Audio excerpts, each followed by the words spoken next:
Hello guys, কেমন আছো তোমরা সবাই? আশা করি ভালো আছো। আজকে একটা নতুন ব্লগ নিয়ে এসেছি।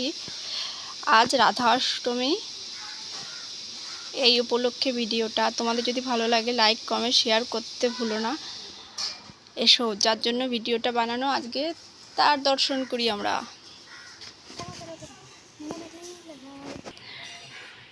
এই যে আমার রাধা রানী, আমার গোবিন্দ বলো, আমার গোপাল বলো, আমার মধুসূদন বলো, এটাই আমাদের ঠাকুরজি।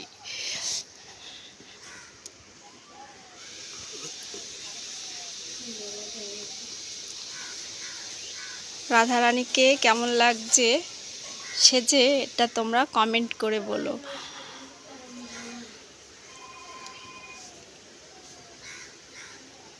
আর তোমরা যদি কৃপা পেতে চাও তবে রাধের শরণে যাও। হ্যাঁ, রাধারানী আমাদের বড়ই দয়ালু আর অনেক কৃপা করে। কেন কি এটা বুঝছি কেন বলো তো? আজকাল মানুষদের ভরসা করা যায় না, কিন্তু জানি কিন্তু গোপাল কোনোদিন ঠকাবে না। ভরসা করে একবার দেখতেই পারো তোমরা। তোমরা যারা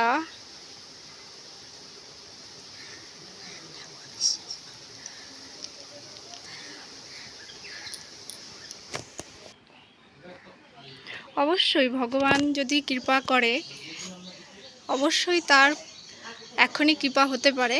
কিন্তু আমরা ভাবি কি দ্রুত সব কিছু, কিন্তু চাইলেই কি সব কিছু হয়? সব কিছুর জন্য ধৈর্যটা অনেক বেশি দরকার, কিন্তু সেটা আমার মধ্যে তো নেই। আশা করি তোমাদের মধ্যে অনেক আছে। এই দেখো, মিচকি মিচকি হাসি দিচ্ছে আমার কথা শুনে।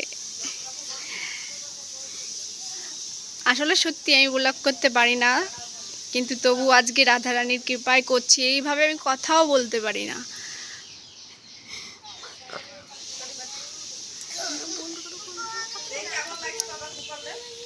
টঙ্কে বলো তো, রাধে রাধে বলো। তাতে তাতে না, বলো রাধে রাধে রাধে। হ্যাঁ, এটা আমাদের ফুলের গাছ। সকাল হলে তোমরা দেখতে পাবে প্রচুর ফুল হয় এই গাছটায়। এটা কি বলে রে সবুজ এই গাছটা? লক্ষ্মী জবা না রে? হ্যাঁ হ্যাঁ, এটা আমাদের একটা কুল গাছ হয়েছে, এখনো কুল দেয়নি। আশা করি এবছর দিতে পারে। না, এটা আমাদের সাদা ফুল গাছ, কিন্তু এই ফুল একটা রয়েছে রাধারানীর কৃপায়, তুলতে সবাই ভুলে গেছে। এবার বছর কি বলবো বন্ধুরা তোমাদের, আমি পুজোর কিছুই ছুতে পাইনি। কেন কি প্রবলেম হয়ে গেছে আমার, কিন্তু তবুও ব্লগটা অনেক বড় হয়ে গেছে বন্ধুরা। আজকের মতন এই ব্লগটা শেষ করছি। রাধে রাধে।